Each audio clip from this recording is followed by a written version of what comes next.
გამარჯობათ. ვიწყებთ საუბრებს ბავშვთა მიმართ ძალადობის შესახებ. თავისთავად ცხადია, დასაწყისში ჩვენ უნდა მოვახდინოთ ამ ტერმინის განმარტება. ანუ რას წარმოადგენს ძალადობა? ძალადობის განმარტების უამრავი ვარიანტი არსებობს. ჩვენ შევჩერდებით ჯანდაცვის მსოფლიო ორგანიზაციის განმარტებაზე, რომლის მიხედვით ძალადობა ეს არის ფიზიკური ძალის ან ძალაუფლების განზრახ გამოყენება, რომელიც შეიძლება იყოს რეალური ან მუქარი სახით და იგი მიმართულია საკუთარი თავის, სხვა პირის, პირთა ჯგუფის ან თემის წინააღმდეგ, რომლის შედეგი ალბათობის მაღალი ხარისხით ან რეალურად ვლინდება სხეულის დაზიანებებში, სიკვდილში, ფსიქოლოგიურ ტრავმებში, გადახრებში, განვითარებაში და სხვა მსგავს ზიანში. განმარტება, რომელსაც ჯანდაცვის მსოფლიო ორგანიზაცია იყენებს, ხაზს უსვამს ძალადობის აქტის წინასწარ განზრახულობას და მის ფაქტიურ განხორციელებას, მიუხედავად იმისა, თუ როგორი შედეგი გვაქვს სახეზე. ამ განმარტების თანახმად ძალადობას არ წარმოადგენს არაწინასწარ განზრახული უბედური შემთხვევები. მაგალითად, სხეულის დაზიანებების საგზაო სატრანსპორტო შემთხვევების შედეგად, ან ხანძრის შედეგად მიღებული დამწვრობები, ან სპორტული ვარჯიშის შედეგად მიღებული ტრავმები. განმარტებაში გამოყენებული ფრაზა ძალაუფლების გამოყენება აფართოებს ძალადობრივი აქტის ბუნების ჩვეულ გაგებას იმით, რომ იგი გულისხმობს ისეთი მოქმედებების ჩართვას, რომელთა წყაროს წარმოადგენს ძალაუფლება ადამიანზე. ანუ ეს შეიძლება იყოს მუქარა ან დაშინება. ძალაუფლების გამოყენება გარდა იმისა ნიშნავს ზრუნვის არარსებობასაც, დახმარების გაუწევლობასაც ან უგულებელობას, რაც ასევე შედის ძალადობრივი აქტების ნუსხაში. ამგვარად, გამოთქვა ფიზიკური ძალის ან ძალაუფლების გამოყენება უნდა გავიგოთ ასევე როგორც ზრუნვის არარსებობა, სასტიკი მოპყრობის ნებისმიერი ფორმა, ფიზიკური, სოციალური თუ ფსიქოლოგიური, აგრეთვე მკვლელობა და საკუთარი სიცოცხლის ან ჯანმრთელობის ნებისმიერი ყელხობა. ამგვარი განმარტება ძალადობის შედეგების ფართო წრეს მოიცავს.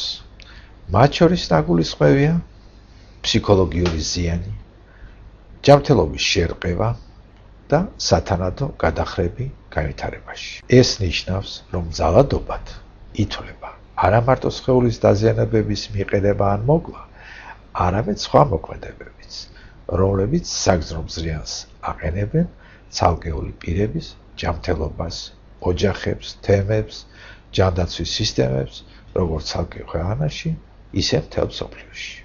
მაგალითად, ქალების, ბავშვებისა და ხანდაზმული ადამიანების მიმართ განხორციელებულ ძალადობას შედეგად შეიძლება მოყვეს მათი ფიზიკური, ფსიქოლოგიური ან სოციალური პრობლემები. აუცილებელი არაა, რომ მათ მიმართ განხორციელებულმა ძალადობამ გამოიწვიოს სხეულის დაზიანებები, ინვალიდობა ან სიკვდილი. ძალადობის შედეგები შეიძლება იყოს არა მარტო აშკარა, არამედ ფარულიც, რომლებიც ზიანის მიყენების შემდეგ მრავალი წლის განმავლობაში გრძელდება. ეხლა ვისაუბროთ ძალადობის აქტის წინასწარ განზრახულობაზე. ძალადობის ცნების ერთ-ერთი ყველაზე რთული ასპექტია მისი წინასწარ განზრახულობა. აქ ორი მნიშვნელოვანი მომენტი უნდა აღინიშნოს.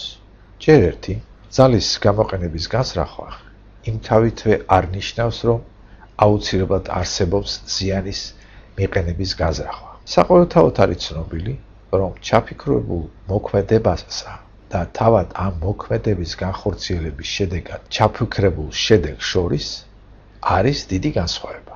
ადამიანმა შეიძლება წინასწარი განზრახვით განახორციელა რაიმე აქტი, რომელიც ობიექტური სტანდარტებით განიხილება როგორც სახიფათო და ჯანმრთელობისათვის საზიანო. თუმცა ეს ადამიანი მის მიერ ჩადენილ აქტს ასეთად არ თვლის. ანუ ის არ თვლის, რომ მან ჩაიდინა ძალადობა. მაგალითად, ახალგაზრდამ მონაწილეობა მიიღო ჩხუბში. მიზეზი შეიძლება იყოს სხვადასხვა. ჩხუბის დროს მოწინააღმდეგეს თავში მუშტების რტყმებით ან რაიმე საგნის დახმარებით აყენებს სხეულის სერიოზულ დაზიანებებს, ან ზრდის სიკვდილის რისკს. თუმცა შესაძლოა არც ერთი ამ შემთხვევათაგანი მას არ ჰქონდა წინასწარ განსარახული ჩხუბის დასაწყისში. მეორე მაგალითი, მშობელმა შეიძლება ძლიერ შეანჭყრიოს ატირებული ბავშვი მისი დამშვიდების მიზნით, მაგრამ შეიძლება ვერ მოზოვას და მისმა ქცევამ ტვინის შერყევა გამოიწვიოს.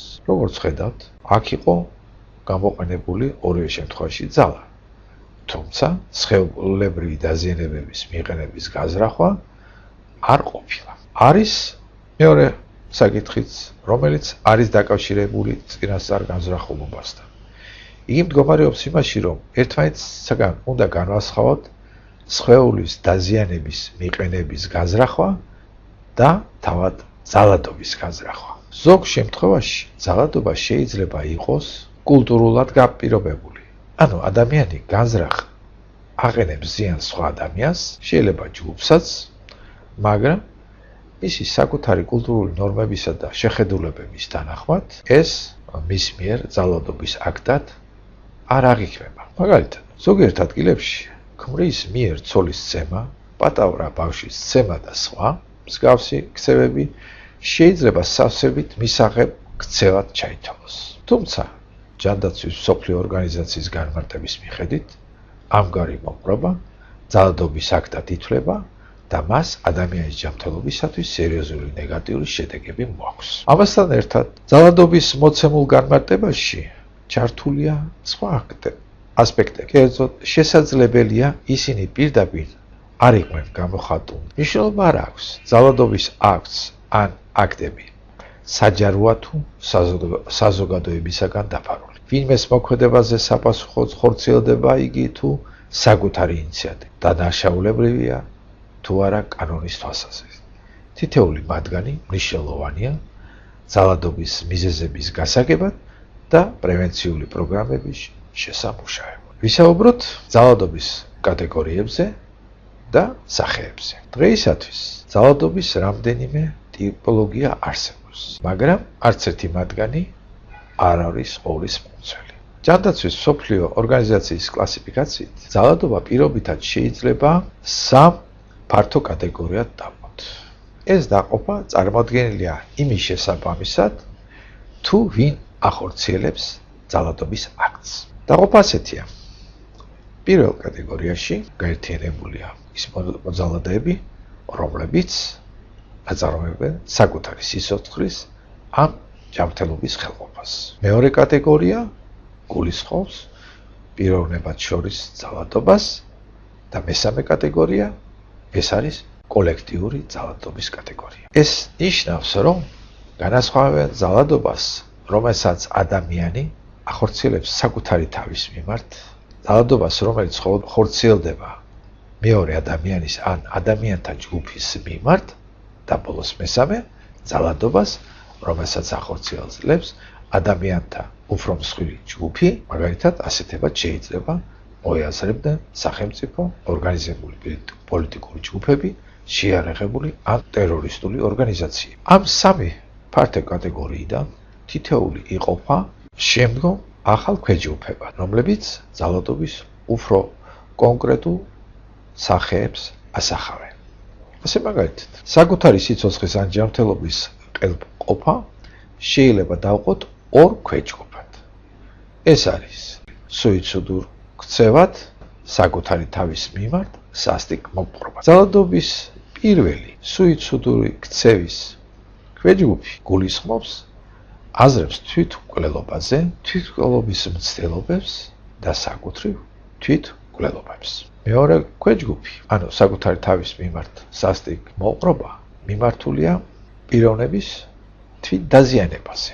ეხლა ნახოთ ძალადობის მეორე ჯგუფი, საუბარია არის პიროვნებად შორის ძალადობაზე. ისიც შეგვიძლია წარმოადგინოთ ორ ქვეჯგუფად. პირველ ქვეჯგუფში გაერთიანებული არიან ძალადობა ოჯახში, ძალადობა ინტიმურ პარტნიორზე. ესაა ძალადობა, რომელიც ხორციელდება ოჯახის წევრებს შორის და პარტნიორებს შორის და რომელიც როგორც წესი თუმცა არა ყოველთვის ოჯახის შიგნით ხდება. მეორე ქვეჯგუფი ეს გახლავთ ძალადობა თემში.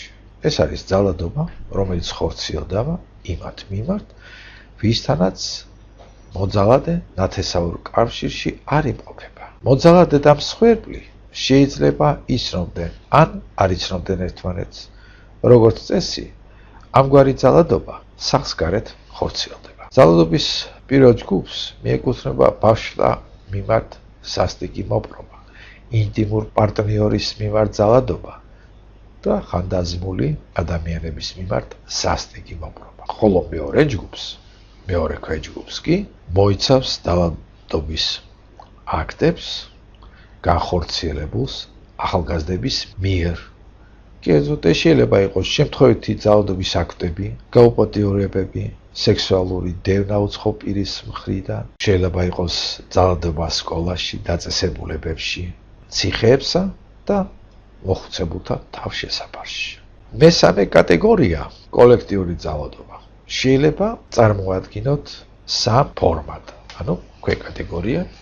ეს იქნება სოციალური, პოლიტიკური და ეკონომიკური. წინა ორი ჯგუფისაგან განსხვავებით, ძალადობის მოცემული კატეგორია ხორციელდება რაიმე მოტივით პირთა ჯგუფის ან სახელმწიფოს მიერ. მაგალითად, სოციალურ ძალადობაში იგულისხმება მცდელობა ან ძალადობის გამოყენება ადამიანთა ჯგუფზე, რომ მათ იძულებით განახორციელონ განსაზღვრული ქცევა. მაგალითად, ორგანიზებული ჯგუფების მიერ სიძულის გამო ჩადენილი დანაშაულებები, ტერორისტული აქტები და ბანდიტური დაჯგუფებების მიერ ჩადენილი დანაშაულებები. შემდეგი, პოლიტიკური ძალადობა მოიცავს ომებს და შეიარაღებულ კონფლიქტებს და სხვა აქტებს, რომლებშიც ადამიანთა დიდი ჯგუფი მონაწილეობენ. ეკონომიურ ძალადობას მიეკუთვნება ეკონომიკური სარგებლის გამორჩენის მიზნით ადამიანთა დიდი ჯგუფების მიერ განხორციელებული თავდასხმები. ამგვარი თავდასხმების მიზანი შეიძლება იყოს სამეურნეო საქმიანობის დარღვევა, სასიცოცხლო მნიშვნელოვანი სამსახურის მისაწვდომობისათვის დაბრკოლებების შექმნა. ცხადია, რომ დიდი ჯგუფის მიერ ჩადენილ დანაშაულებს შეიძლება უამრავი მოტივი გააჩნდეს. ეხლა ვნახოთ, როგორია ძალადობრივი აქტის ბუნება.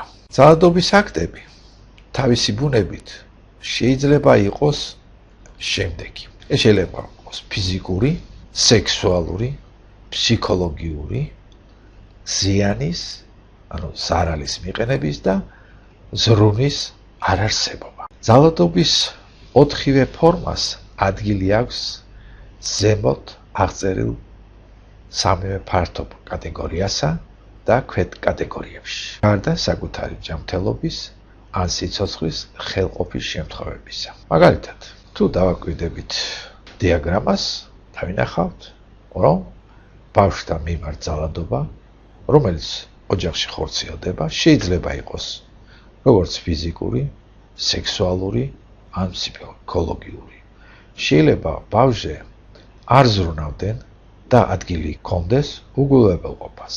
ძალადობა თემის მასშტაბებში შეიძლება მოიცავდეს ჩხუბებს ახალგაზრდულ ჯგუფებს შორის, სექსუალურ ძალადობას სამუშაო ადგილებზე და ხანდაზმულებზე ზრუნის არარსებობას მოხუცებულთა თავშესაფარებში. პოლიტიკური ძალადობა შეიძლება გამოიხატებოდეს როგორც გაუპატიურების შემთხვევებში, კონფლიქტის დროს, ისე საომარ მდგომარეობებში. აქ იგულისხმება ფიზიკური ან ფსიქოლოგიური ძალადობა. ეს ტიპოლოგია სასარგებლოა ძალადობის რთული მოდელის გასაგებად, რომლებსაც ადგილი აქვს ცალკეული პირების ცხოვრებაში, ოჯახებში და თემებში მთელი მსოფლიოს მასშტაბით. მისი უპირატესობა იმაში მდგომარეობს, რომ იგი ასახავს ძალადობის აქტების ბუნებას, მათი ჩადენის ადგილებს, მოძალადესა და მსხვერპლს შორის დამოკიდებულებებს, ხოლო კოლექტიური ძალადობის შემთხვევაში მათი ჩადენის შესაძლო მოტივებსაც.